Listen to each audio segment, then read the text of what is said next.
سلام دوستان عزیز به برنامه جدید جاوا خوش آمدید. دوستانی که با ما پیوسته هست لطفا چینل ما را سابسکرایب و آیکن زنگ را فشار بدهید تا ویدیوهای جدیدی که من اپلود میکنم با زودترین فرصت به دست شما قرار بگیرم. در این کلیپ یا در این توتوریال میخوایم با هم دیگر یک جا ببینیم که چطور میتوانیم که چندین کانستراکتور در یک کلاس داشته باشیم. مثلا ما یک کلاس داریم که امی استودنت هست و میخوایم که این کلاس چندین کنسترکتور داشته باشه که مثلا ما بتونیم که از یک استودنت جنریت کنیم objectش که دارای 5 پارامتر باشه، یکی دارای 3 پارامتر، یکی دارای 2 پارامتر و یکی هم خالی باشه. چطور این کار کردن میتونیم؟ خب ببینیم. مثلا ما این کار میکنیم generate class، یک string دیگه اینجا اضافه میکنیم، string b. خب مثلا ما میتونیم در این توسط از کنسترکتور وقتی که object student generate میکنیم به جای 3 پارامتر 4 پارامتر داشته باشیم. در اون صورت پروگرام هیچ وقت به ما وارنینگ نمیده. اگر مثلا این کنسترکتور رو نداشته باشیم، کامنت میکنیمش، سیو میکنیم. اگر ما مثلا یک پارامتر دیگر اینجا اضافه بکنیم، آدرس مثلا،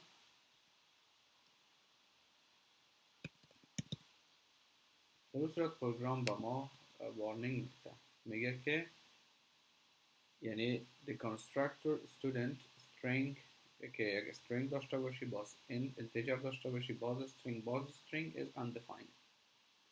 خب این پرابلم چطور حل کرده میتونیم؟ یک طریقش امی هست که مثلا ما میتونیم چندین کنسترکتور در کلاس خود داشته باشیم.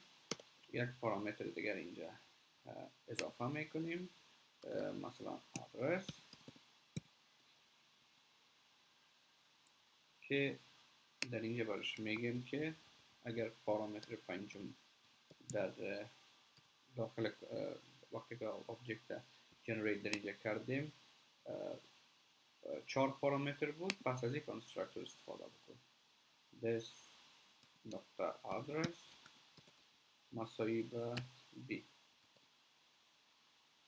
خب گفتیم اینجا private داریم به خاطر که نتونیم یا شخص دیگری که مثلا کد استفاده میکنه نتونه داخل از این کلاس ما دسترسی داشته باشه، به خاطر که میشه کلاس ما رو خراب بکنه، میشه یک متدی که ما نشته کنیم یک تغییرات در متد بیاره که کل کد ما خراب شود، یا نام چنج بکنه، چیزی که ما میخوایم چیزی نباشه.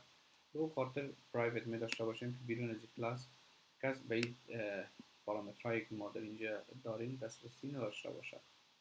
خب و می ترتیب مثلا این کنسترکتور در یک کلاس داشته باشیم که مثلا مطابق ضرورت خود که چه قسم ما میتونیم پروگرام خود جور بسازیم با کدام کنسترکتور و هر کنسترکتور چی داشته باشه. خب ببینیم در این کنسترکتور ما حالا داریم 1 2 3 4 پارامتر.